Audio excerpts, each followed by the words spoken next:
Yes, I am Frederick Redak. I am studying at Newcastle, University of Newcastle. I'm going to talk about my experience at university. Now, first off, my visual impairment. I have retinitis pigmentosa, which is a genetic disease that goes to your eyes, of course, and kind of wrecks your retinas over time. So in my preteens, it started growing, and I got my official diagnosis at 13 years of age. Pretty much night blindness. Whenever it's dark, I can't really see that well, and some pretty bad tunnel vision. So, it's a funny story of that. When last few years, I always had to do a field test every year to get a to confirm that I still have my diagnosis. Um, they have these little like field test machines where they show red dots, and you have to click this button to tell that you have that you can see the dot, and you don't press it if you don't see it. And one time I did it, and the poor technician didn't know that I had tunnel vision. So she gave me the button, said, sit down, lick and thing, and click the button whenever you see it. And I didn't click the button for the first 10 minutes or so. So she started freaking out. She got some other person around thinking the machine was broken, but no, I just couldn't see it. Now, I went to the University of Newcastle, and at the University of Newcastle, I should have actually checked which university had the best sort of accessibility options for me, but I actually locked out the University of Newcastle. It's a very good university for accessibility. I had a accessibility provisions officer who I was able to talk to with, and during my high school years, I had provisions for exams, for assessments, and all that. And talking to them, I was able to get them passed on to the university as well. So during exams, I had additional support with them. I could use a computer.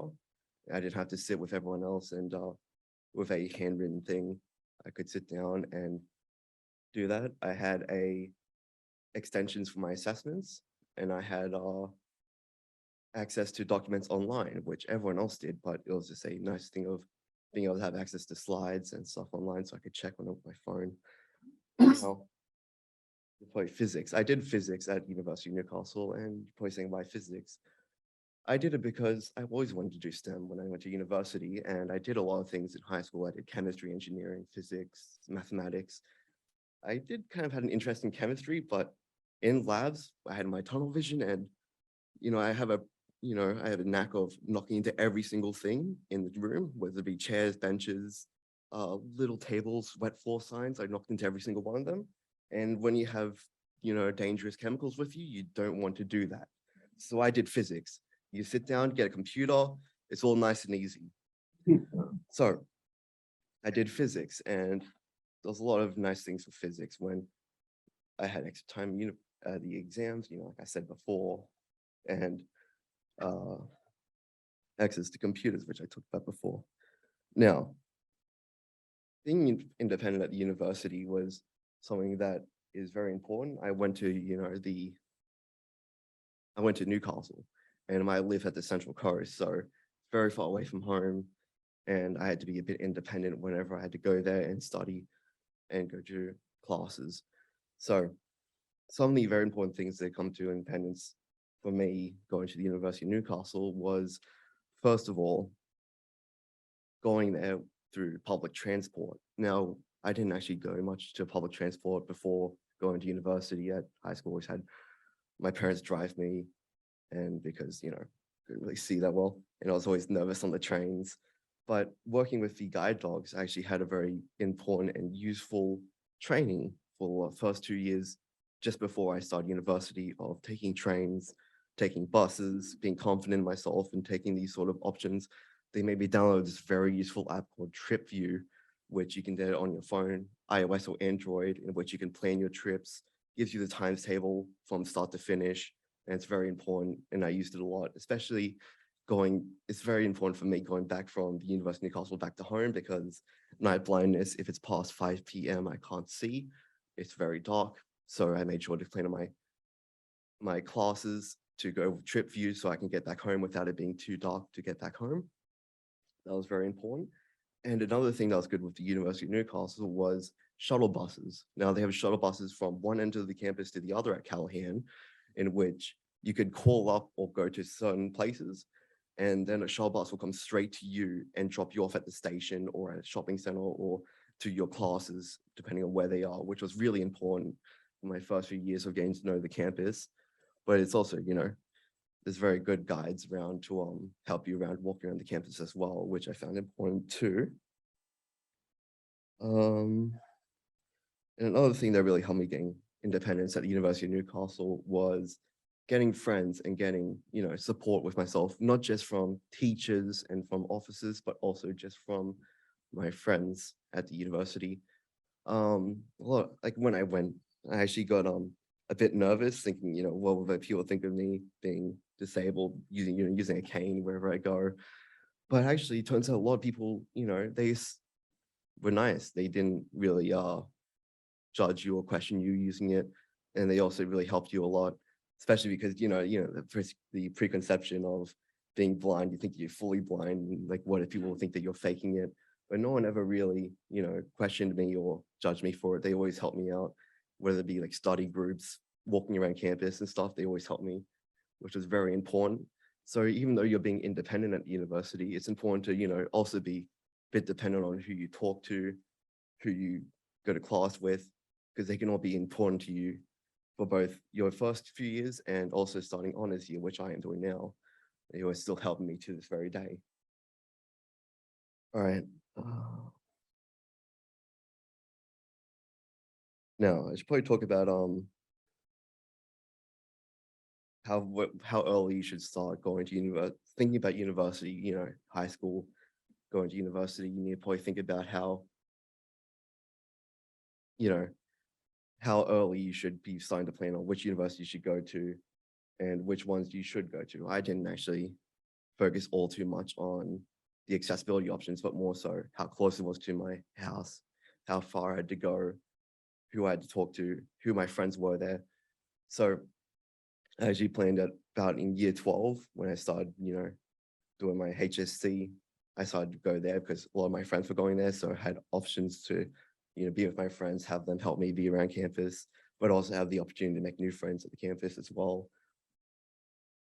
So I would say if you wanted to be very proactive in your search for a university, check those options I told you about before. So, shuttle buses, do they have security buses? Do they have very, accessible options for traversal around the university? 2, options of public transportation. Although I said about, taking the train, it was actually very helpful for me because it's just one train to a changing station, so Hamilton, and then another train to the campus, and you're right on campus and you just walk to your classroom.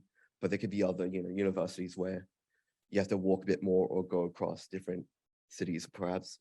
But at the Callahan, it was just go straight to there and you're there, you're at the university.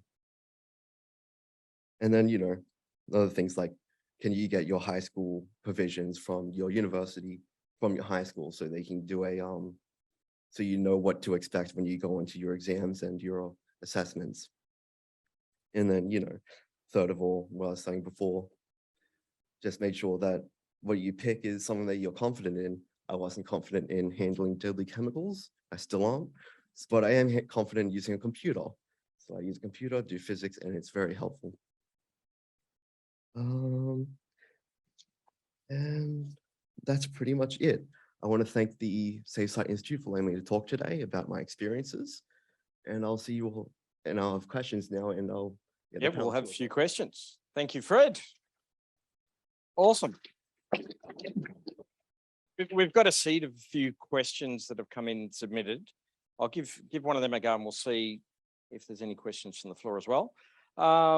So how early did you start to apply to universities? Do you feel in retrospect that applying early is the way to go? Well, I did actually plan somewhat early, not as early as other people, but because I didn't really know what, I really wanted to do until year 12.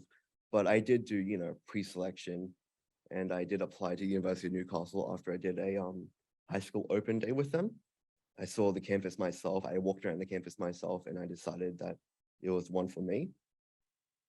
Now, I actually did, apply for pre-selection, and I did get in, and I would be accepted in as long as my ATAR was high enough. But I did plan, pretty early on with my friends who went to high school with, of like they were planning, I was planning, and we all just picked, University of Newcastle just due to location and ease of access. And as part of that, were you just thinking more about university, let's get to know it? Or would you recommend also kind of finding the departments that can understand your needs, or at least that need to be told about your needs? Is it one big monolithic entity where there's a department that can help, or? I didn't actually check for that sort of thing when I applied, but when I did go there, I did find out that they did have a whole department for that sort of thing of getting a liaison officer they can always contact, and then them giving you a sheet called the Reasonable Action Plan, or RAP, where you have all your provisions associated to it, and you get that form and you give it to your course coordinators. No questions asked, they give you the provisions that you asked for. Right.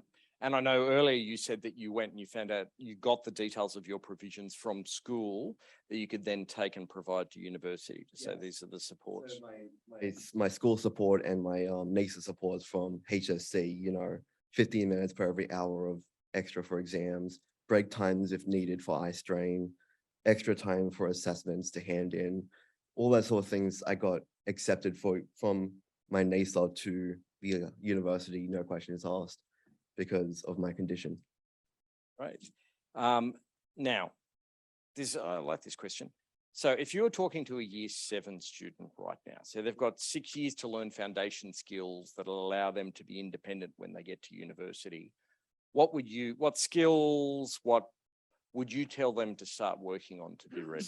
Yeah, I would say the first one would be confidence in walking around by yourself.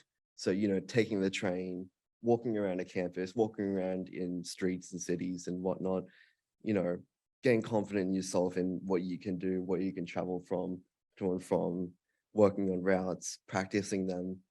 Before I went to Callahan, I did a few trial runs where I would take the train from my home to the campus about a couple times with Guide Dogs Australia in order to get myself comfortable with the route and the commute times that I'll be dealing with, and what sort of processes will be needed to go from one place to the other.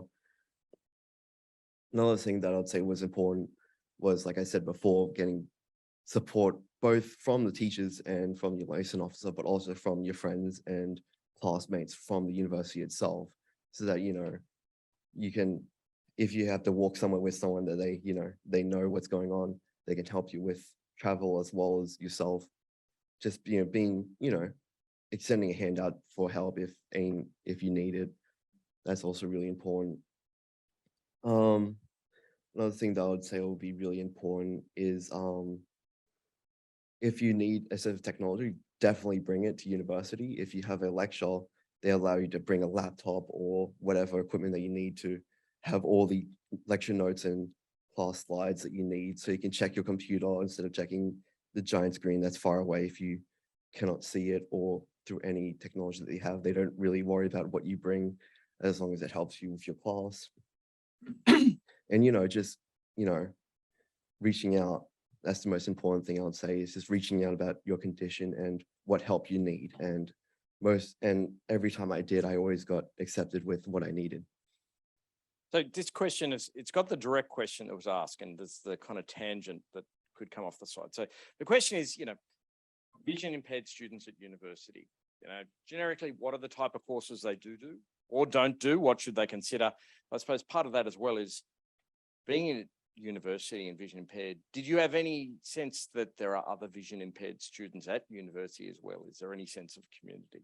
Yeah, well, I wouldn't say there isn't much of a community, but I did see other people around both Newcastle City and through the campus that did have disabilities. Right now, I am doing honors class, but I am also working as a first-year lab demonstrator for the University of Newcastle for the physics classes. And in my class, there is a person with a visual impairment. They have very extreme short-sightedness, and they need extra provisions. And I get to see from the other end how the provisions work and how they get used for the teachers to help them learn more from the classes, so extra time and all that sort of thing. So I got to see another person in physics that has a visual impairment. And also there was another class next to mine that was also doing physics, and they also had a visual impairment. person with visual impairment. So it seems like physics is a very popular one for visual impairments, which, you know, isn't much of a surprise. There's a trend away from the deadly chemicals. Yeah, the deadly chemicals and away and close to the safe, you know, pencils and computers. Are there any questions from the floor? Oh, yes, we do. Do you let the uni know about your vision impairment as part of the application process? Yes, I did. And was it clear how you let them know? I think I can't remember, it was a long time ago, but I think it was part of my form when I filled in. I also just put in like, because, you know, as part of NASA, I had to have my provisions associated with that. I had the documentation for that. So I made sure to have that with my acceptance to university and to get a support liaison officer when I went.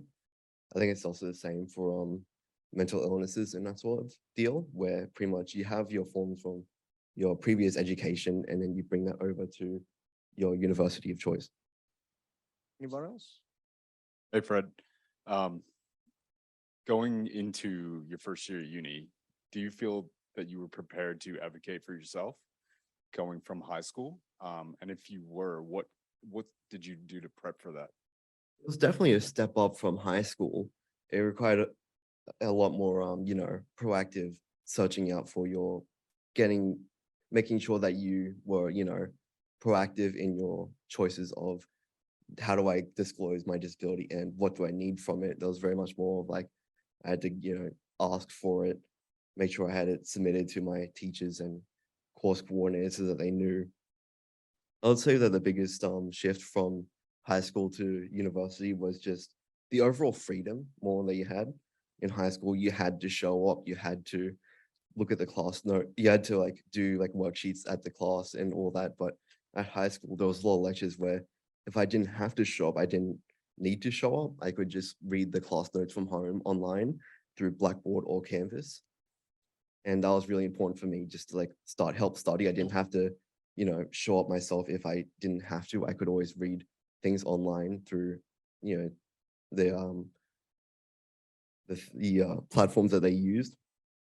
That was really helpful. And also, I'd say also another big shift between the two was just, you know, the teachers there were very helpful. Just, you know, they always wanted the best for me. They always want you to pass. They always want you to feel accepted at university. And I always felt that. And if I ever showed up, then I knew that I would be given the, you know, respect I needed. It sounds like we could kind of add to that year 7 checklist, developing and practicing self-advocacy skills. Exactly. I know Andrew is agreeing over here. Yeah. There we go. Okay.